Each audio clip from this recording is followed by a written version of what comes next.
నిన్న మార్నింగ్ నా దగ్గరకు ఒక పేషెంట్ ఒక ఆయన వచ్చారండి. ఆయన ముందు రోజు నైట్ ఫ్రెండ్స్‌తో కలిసి ఏదో పార్టీ అయింది. ఆల్కహాల్ తీసుకున్నారు. నిన్న పొద్దున అంటే నెక్స్ట్ డే మార్నింగ్ కల్లా ఆయనకి కుడి బొటనవేలు జాయింట్ వాచిపోయింది. రెడ్‌గా అయిపోయింది. బాగా ఎరుపు, నొప్పి, తట్టుకోలేనంత నొప్పి. కాలు కింద పెట్టలేకపోతున్నారు.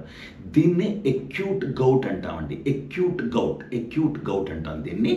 యూరిక్ యాసిడ్ బాగా రైజ్ అయిపోతుంది. సీరం యూరిక్ యాసిడ్ అనే టెస్ట్ కనుక చేస్తే ఇది బాగా రైజ్ అయిపోతుంది. యూరిక్ యాసిడ్ బాగా రైజ్ అయిపోయి అంటే ఎక్కువైపోతుంది. దీనికి ఇమ్మీడియేట్ ట్రీట్మెంట్ ఏంటంటే ఫిబుక్సోస్టాట్ అని ఒక టాబ్లెట్ ఉందండి. 40 మిల్లీగ్రామ్స్ పొద్దున ఒకటి, సాయంత్రం ఒకటి, అలా కొన్ని రోజులు కంటిన్యూ చేయాలి. ఫిబుమాక్ అని బయట దొరుకుతుంది. ఫిబుమాక్ అని బయట దొరుకుతుంది. ఫిబుక్సోస్టాట్ ఇస్ ద డ్రగ్. దాంతోపాటు పెయిన్ కిల్లర్గా డిక్లోజెసిక్ టాబ్లెట్ పొద్దున ఒకటి, సాయంత్రం ఒకటి. పెయిన్ కిల్లర్గా డిక్లోజెసిక్ టాబ్లెట్ పొద్దున ఒకటి, సాయంత్రం ఒకటి.